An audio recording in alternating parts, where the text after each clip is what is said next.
All right, quick one on news that broke yesterday night.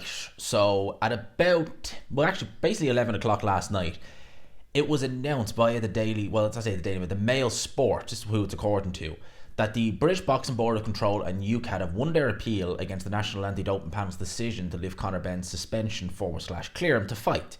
It was previously claimed that the NADP decision was focused heavily on UCAD's inability to rule on VADA's test and did not include an examination of science explained why clomiphene was found in Benn's system. It's currently unclear what the next steps will be, whether Benn's suspension will be reinstated or whether he could face a fresh hearing. This whole situation, so I remember the British Boxing Board of Control, when they looked to appeal this, we were here in the end of January, start of February was when we'd know where we stand on this. And obviously it's nearly April now.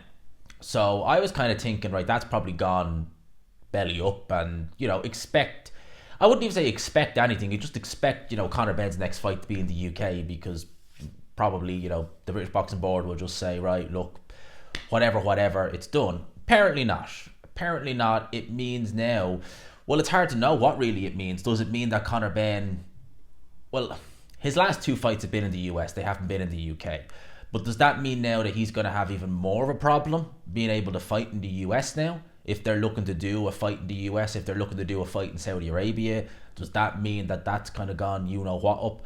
I don't know. With this whole situation, right, I think me and the majority of people from the outside looking in, we just want clarification. If Conor Benn is innocent, if that dossier which he's talked about proves his innocence, why not just go and, work with the British Boxing Board and UCAT? If it proves you're guilty, well then just take the ban, however long that may be. We just want clarification, I think, at the end of the day. We don't want to hear someone getting off based upon, it's outside someone's jurisdiction. Yeah, but that doesn't explain why that's in your system and stuff like that. And Conor Benn saying, he was cleared to fight in the UK. Well, you're fighting in America. You fought in Florida and you fought in Las Vegas, neither of whom are in the UK. So now we are where we stand here. Is it going to be a fresh inquiry? Is Benn going to be suspended?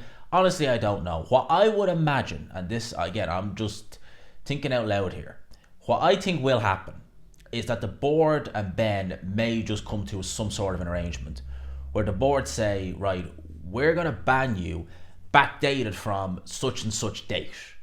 Probably a year, maybe more, round about that. Maybe a year, 18 months. Basically, the ban will be backdated to the point where Benn could resume his career like that now, provided Benn maybe admits culpability or something like that. That's the only thing I can think of. Maybe that they'll look, because at the end of the day, right, this whole situation, come October this year, it will be 2 years that this has been going on. Yeah, 2 flipping years. Benn already missed 16 months of action, roughly, so from April 22 to September 23. So he's missed all that time.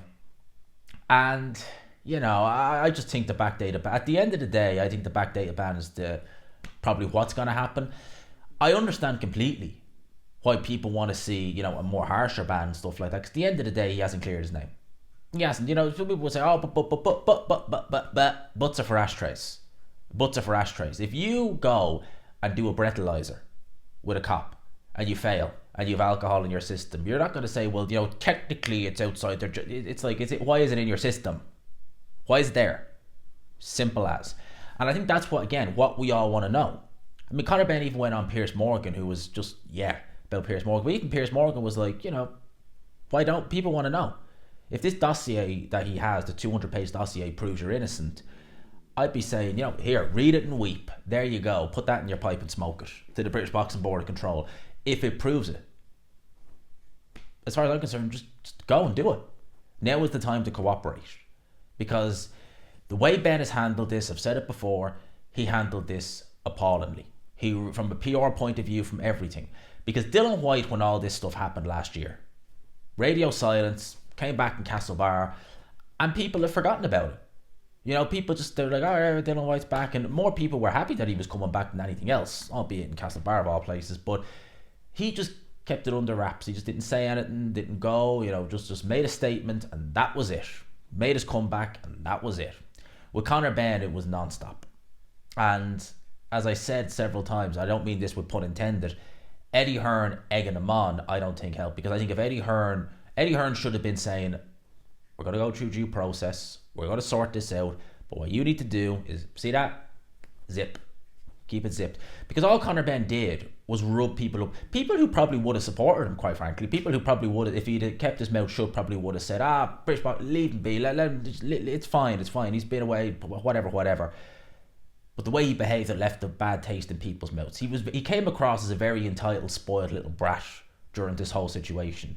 And some people would argue he's still coming across as that now. And I think that's what's left such a bad taste in people. Well, it definitely is what left such a bad taste in people's mouths.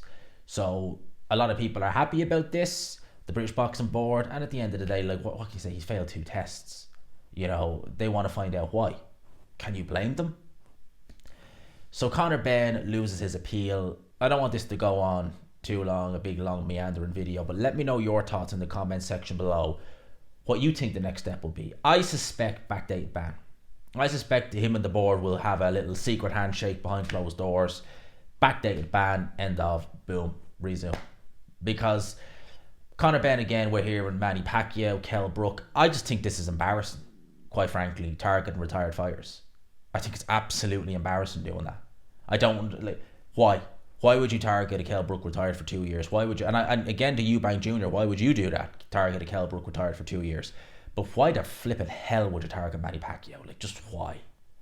Just why? Like, what benefit is that to a win? Manny Pacquiao is what age now? He hasn't fought in nearly 3 years, and he lost that fight. He hasn't had a win since 2019, 5 years ago almost. So, yeah, what benefit is that, really? The names they've mentioned for Conor Benn, if he does come back, the names like, Mario Barros, Adrian Broner. I don't hate those fights, to be honest with you. Barros is a dangerous one. Bit dangerous, but Ben should have the size on him, but a bit dangerous. Broner, that's a fine fight. Not in terms of, entertainment value. It wouldn't be probably the most entertaining, but if they're trying to develop Ben, for development, yeah, AB, why not? Although I think he has a fight lined up anyway. But anyway, that's me just going off on a bit of a tangent there on something else. But yeah, Conor Benn, UCAD. Let's wait and see what happens. I'll leave it there. Hope you enjoyed it. Smash the like button if you could. Subscribe, of course, as always, if you haven't already. Peace.